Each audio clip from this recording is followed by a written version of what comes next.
পর যখন আমার স্বামী বাড়িতে ফিরে আসবেন তখন হয়তো তার ওযু করার প্রয়োজন হবে অথবা তার পানি পান করার প্রয়োজন হবে। আমি চাই না আমার ক্লান্ত স্বামী পানির জন্য সামান্যতম কষ্ট পাক, যাতে পানির প্রয়োজন হওয়ার পর সাথে সাথে আমি তার কাছে পানি পরিবেশন করতে পারি। এই কারণে এই পানি নিয়ে আমি বসে আছি।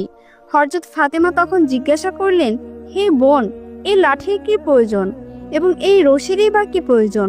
তখন কাঠুরিয়ার স্ত্রী উত্তর দিল, আমার স্বামী যদি আমার উপরে কোনো কারণে অসন্তুষ্ট হন এবং আমাকে শাস্তি দেওয়ার ইচ্ছা পোষণ করেন তখন তার প্রয়োজন হবে একটি লাঠি, এবং যাতে তিনি আমাকে বেঁধে শাস্তি দিতে পারেন এজন্য তার প্রয়োজন হবে একটি রশি। আমি চাই না এই জিনিসগুলো খোঁজাখুঁজি করতে গিয়ে আমার স্বামীর কোনো প্রকার কষ্ট হোক, সেজন্য আমার সামনে এই জিনিসগুলো নিয়ে আমি বসে আছি।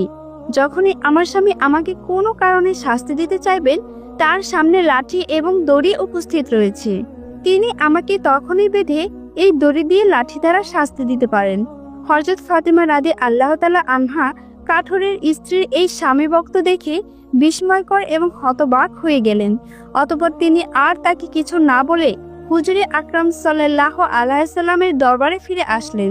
রাসূল সাল্লাল্লাহু আলাইহি সাল্লাম ফাতেমা রাদিয়াল্লাহু তাআলা আনহাকে বললেন, ফাতেমা, তুমি কি সেই কাঠুরের স্ত্রীর সাথে দেখা করে এসেছো?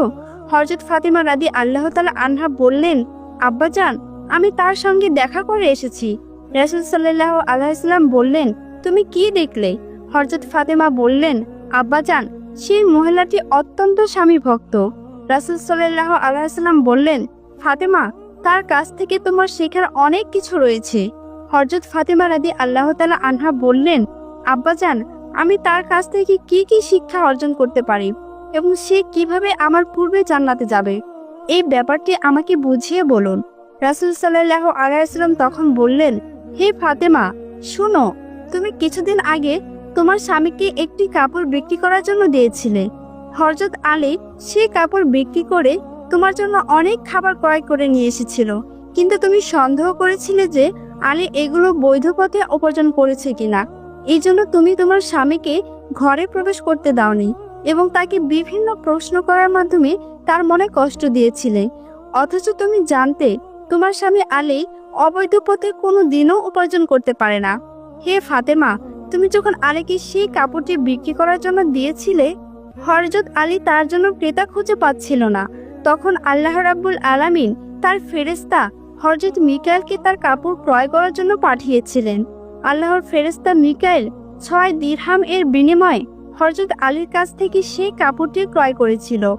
এরপর আল্লাহর আরেকজন ফেরেশতা এসে আলীর কাছ থেকে সেই 6 দিরহাম ভিক্ষা প্রার্থনা করে। আলী সেই 6 দিরহাম আল্লাহর রাস্তায় তাকে দান করে দেয়। অতঃপর আলী চিন্তিত অবস্থায় বাড়ি ফিরে আসছিল। এমন সময় হযরত জিবরাইল আলাইহিস সালাম তার কাছে একটি লাল ঘোড়া 100 দিরহাম এর বিনিময়ে বাকিতে বিক্রি করে। আলী সেই ঘোড়াটিকে নিয়ে বাজারে যায় এবং হযরত ইসরাফিল আলাইহিস সালাম তাকে 160 দিরহামের বিনিময়ে তার কাছ থেকে সেই ঘোড়াটি ক্রয় করে। আল্লাহ রাব্বুল আলামিন আলীকে 6 দিরহাম দানের বিনিময়ে 10 গুণ বৃদ্ধি করে 60 গুণ দিরহাম প্রদান করেন এবং সেই অর্থগুলি দিয়ে আলী প্রচুর পরিমাণে খাবার ক্রয় করে তোমার জন্য নিয়ে গিয়েছিল।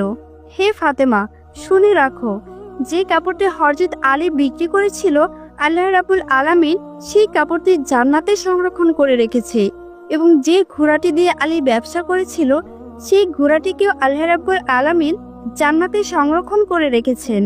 কাল কিয়ামতের দিন যখন তুমি জান্নাতে প্রবেশ করবে তখন তুমি সেই ঘোড়ার উপরে থাকবে এবং সেই কাপড়টি হবে ঘোড়ার লাগাম, আর সেই লাগামটা ধরে থাকবে উক্ত কাঠুরিয়ার স্ত্রী। লাগামটি ধরে থাকার কারণে সে তোমার আগে জান্নাতে প্রবেশ করবে এবং তুমি তার পরে জান্নাতে প্রবেশ করবে।